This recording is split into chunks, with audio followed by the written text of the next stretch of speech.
Guys, आपका स्वागत है रेशनल इंग्लिश क्लासेस में। प्यारे बच्चों, आज हम लोग पढ़ेंगे मॉडल ऑक्सिलरी वर्ब मस्ट का प्रयोग के बारे में। इसके पहले हम लोग कुछ कंसेप्ट्स को पढ़ चुके हैं और आज का क्लास अंतिम क्लास है, मस्ट का प्रयोग के बारे में पढ़ेंगे। आज के क्लास बहुत मजेदार है। यदि आप अंग्रेजी सीखना चाहते हैं, सही सही बोलना चाहते हैं, सही सही लिखना चाहते हैं, अंग्रेजी की जानकारी प्राप्त करना चाहते हैं, तो ये वीडियो आपके लिए बहुत जरूरी है, बहुत आवश्यक है। यानी इसका जो प्रयोग है ऐसा कोई नहीं बताया होगा आपको। आज का क्लास बहुत इंपॉर्टेंट है। चले हम लोग, क्या इंपॉर्टेंट है, क्यों सीखना जरूरी है? इसलिए सीखना जरूरी है कि हम लोग पढ़ेंगे कि मस्ट का प्रयोग कहाँ होता है, या इसके बदले में हम लोग कौन सा शब्द, कौन सा वर्ड का प्रयोग कर सकते हैं, ये सबको मालूम नहीं है। चले हम लोग शुरू करते हैं। प्यारे बच्चों, मस्ट एक मॉडल ऑक्सिलरी वर्ब है। मस्ट का प्रयोग प्रेजेंट टेंस तथा फ्यूचर टेंस में किया जाता है। पास्ट टेंस में मस्ट का प्रयोग नहीं किया जाता है। सभी पर्सन्स में मस्ट का प्रयोग एक जैसा किया जाता है। यदि पास्ट टेंस में मस्ट का प्रयोग करना हो तो उसकी जगह पर हम लोग हैड टू का प्रयोग कर सकते हैं। जैसे modal verbs, use of must. हम लोग समझते हैं क्या, मस्ट के जगह पर पास्ट टेंस में हैड टू का प्रयोग कर सकते हैं। जैसे I must do it, I must do it हम लोग करते हैं, तो पास्ट टेंस में लिखना हो तो I had to do it, I had to do it. हम लोग पास्ट टेंस में लिखना हो तो इस तरह का लिख सकते हैं। और याद रखिएगा, जब ये वर्ब के प्रेजेंट परफेक्ट फॉर्म के साथ प्रयोग किया जाता है इसका, तो ये क्या करता है, पास्ट टेंस को बताता है। इस कंसेप्ट को मैं लास्ट क्लास में समझा चुका हूं। और आज का क्लास में क्या है कि प्रेजेंट टेंस में पहला कंसेप्ट समझिए। आज का क्लास का पहला टॉपिक क्या है, प्रेजेंट टेंस में मस्ट की जगह पर बाध्यता या फिर ऑब्लिगेशन को बताने के लिए हम लोग क्या क्या प्रयोग कर सकते हैं। हम लोग प्रयोग कर सकते हैं has to, have to, has got to, have got to। इन शब्दों का प्रयोग हम लोग कर सकते हैं प्रेजेंट टेंस में मस्ट की जगह पर बाध्यता को बताने के लिए, ऑब्लिगेशन को बताने के लिए मस्ट की जगह पर इन शब्दों का प्रयोग कर सकते हैं। यदि हम लोग मस्ट की जगह पर इन शब्दों का प्रयोग करते हैं तो मेरा सेंटेंस सही है। और हमको समझना पड़ेगा कि ये बहुत जरूरी है, ये मस्ट का बदले बताया गया इसको। जैसे एग्जांपल के द्वारा समझते हैं, I must buy a pen, I must buy a pen. Buy का अर्थ होता है खरीदना, आई मस्ट बाय पेन, मैं अवश्य कलम खरीदूंगा।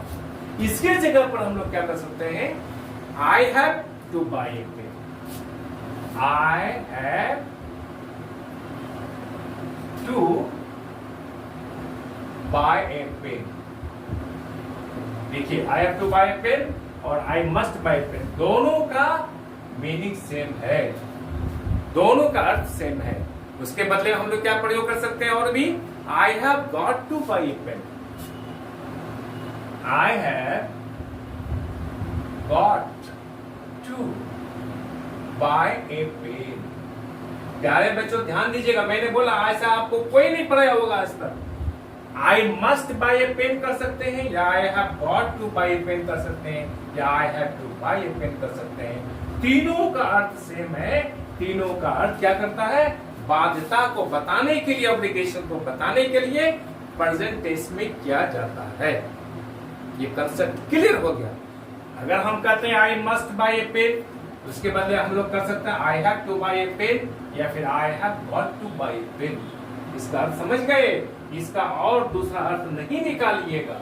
आज के बाद से इस कंफ्यूजन को खत्म कर दीजिए। अब मैं दूसरा कंसेप्ट पढ़ा रहा हूं। दूसरा कंसेप्ट ये बता रहा हूं क्योंकि फ्यूचर टेंस में मस्ट की जगह पर ऑब्लिगेशन अर्थात बाध्यता को बताने के लिए किसका प्रयोग करेंगे?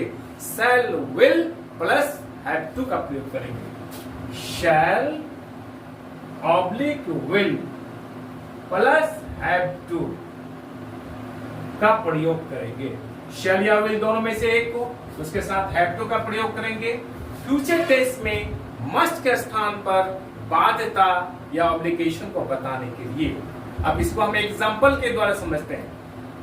You must stop smoking.